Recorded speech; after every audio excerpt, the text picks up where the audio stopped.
I would like to briefly welcome Lorna. If you want to share a couple of words about grandparenting. Lorna. Sister లోనాని నేను ఆహ్వానిస్తున్నాను. తాతలు మరియు అమ్మమ్మలు నానమ్మలుగా ఎట్లా పిల్లల్ని పెంచాలో ఈ లోనా సిస్టర్ లోనా మనకి చెప్తుంది. Well, good evening. We've already heard so much about parenting, and it is one of those important aspects of our lives because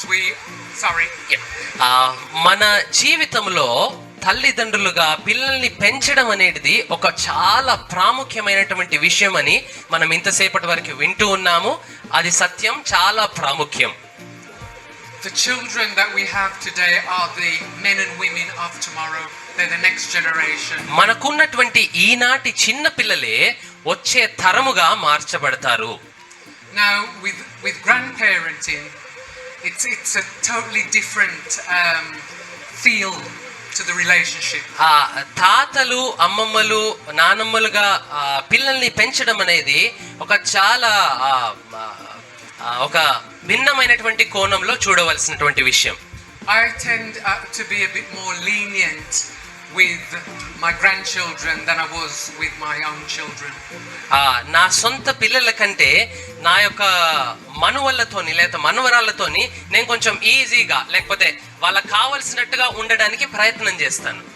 One of the things about getting it wrong at times, getting it wrong, getting parenting wrong. ఈ పిల్లల్ని పెంచే విషయంలో మనం చేస్తున్నటువంటి ఒక సాధారణమైనటువంటి తప్పు is that you learn lessons. ఒక విషయం ఏంటంటే మనము చాలా పాఠాలను నేర్చుకుంటాము that you can pass on to your grandchildren. మనం నేర్చుకున్నటువంటి పాఠాలని మన మనవళ్ళకి మనవరాళ్ళకి చెప్పగలుగుతాము. I have 2 sons and a daughter, and one of my sons is married with 6 children. నాకు 2 కుమారులు 1 కుమార్తె. నా ఒక కుమారునికి 6 పిల్లలు ఉన్నారు. Those 6 children are all different.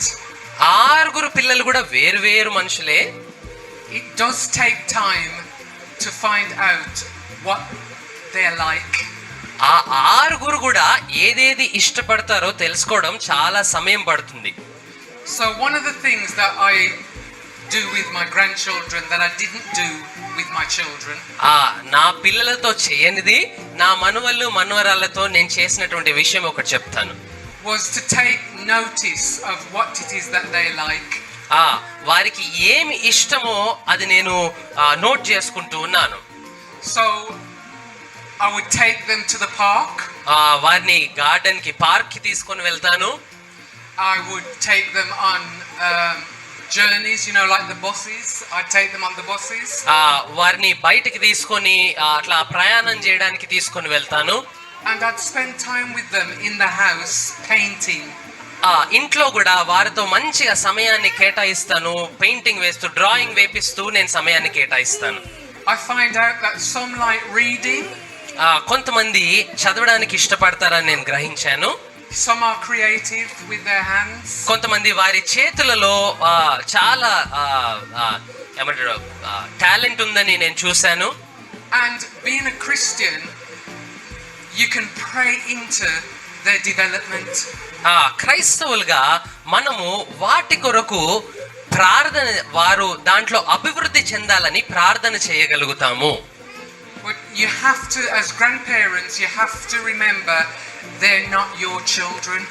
కానీ మీరు గుర్తుపెట్టుకోవాల్సినటువంటి విషయం ఏంటంటే తాతలుగా అమ్మమ్మలుగా నానమ్మలుగా ఉన్నటువంటి వారు మీ పిల్లలు కారు.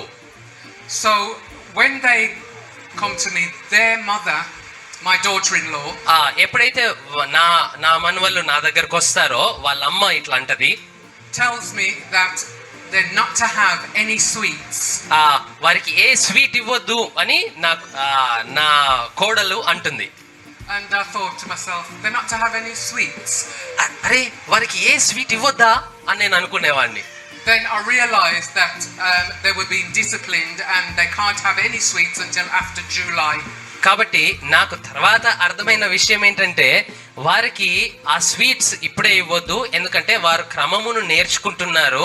వారికి సరి అయినటువంటి ఏజ్ వచ్చిన తర్వాత అప్పుడు వారికి స్వీట్ ఇస్తారని అర్థమైంది నాకు. So because she's told me that, I have to adhere to it. I have to do what she says. కాబట్టి వారు చెప్పినట్టు స్వీట్స్ ఇవ్వకుండా వారు చెప్పినట్టుగా చేయాలి అనేది నాకు అర్థమైంది. And the reason why I'm sharing this, ఇది ఎందుకు నేను మీతో పంచుకుంటున్నానంటే, it's important to remember that they are your grandchildren. మనం గుర్తుపెట్టుకోవాల్సినటువంటి విషయం ఏంటంటే వారు మీ మనువళ్ళు మనవరాళ్ళు. And we have to respect our daughter-in-law, our son-in-laws instructions to their disciplining and their bringing up. కాబట్టి మన కొడుకు గాని లేకపోతే కోడలు గాని లేకపోతే అల్లుడు గాని బిడ్డ గాని వారి పిల్లలకి చెప్తున్నటువంటి ఆ యొక్క క్రమమును మనము కూడా గౌరవించి పిల్లల్ని అదే రీతిగా పెంచడానికి ప్రయత్నం చేయాలి. And another thing I want to leave with you. ఇంకొక విషయాన్ని నేను మీతో చెప్పుకోవాలనుకుంటున్నాను. I write all their names down. నేను వారి అందరి పేర్లను ఒక పేపర్ మీద రాస్తాను. And pray for them individually. వారి అందరి కొరకు ఒక్కొక్కరి కోసం ప్రార్థన చేస్తాను. Okay, I pray for them separately. ఒక్కొక్కరి కోసం 6 మనవలు కదా, వారందరి కోసం ఒక్కొక్కరి కోసం ప్రార్థన చేస్తాను. Because that's so important for their future. ఎందుకంటే అది వారి యొక్క భవిష్యత్తు కొరకు చాలా అవసరమై ఉన్నది. That's something that I sort of missed out on with my children. నా పిల్లలకు నేను ఆ రీతిగా చేయలేదు. So now that I understand the power of prayer, ప్రార్థన యొక్క శక్తి నాకు అర్థమైంది కాబట్టి I pray about their education, వారి యొక్క చదువు కొరకు నేను ప్రార్థన చేస్తాను. their protection, వారి యొక్క కాపుదల కొరకు ప్రార్థన చేస్తాను. even as far as their future husband or wives. వారి యొక్క భవిష్యత్తులో వచ్చే భార్యల కొరకు ప్రార్థన చేస్తాను. It's a beautiful relationship. I have 7 grandchildren and 2 great grandchildren. నాకు 7 మనవళ్ళు ఉన్నారు, 2 ముని మనవళ్ళు నాకున్నారు. Children are a blessing. పిల్లలు దేవుని యొక్క బహుమానమై ఉన్నారు. So I thank the Lord for blessing my womb, because that's what his word says. దేవుడు నా యొక్క కడుపుని ఆశీర్వదించినందుకు నేను దేవునికి స్తోత్రం చెల్లిస్తున్నాను. They are blessed because we are blessed. మనము ఆశీర్వదింపబడ్డాము గనక వారు ఆశీర్వదింపబడ్డారు. Thank you. మీకందరికి వందనాలు.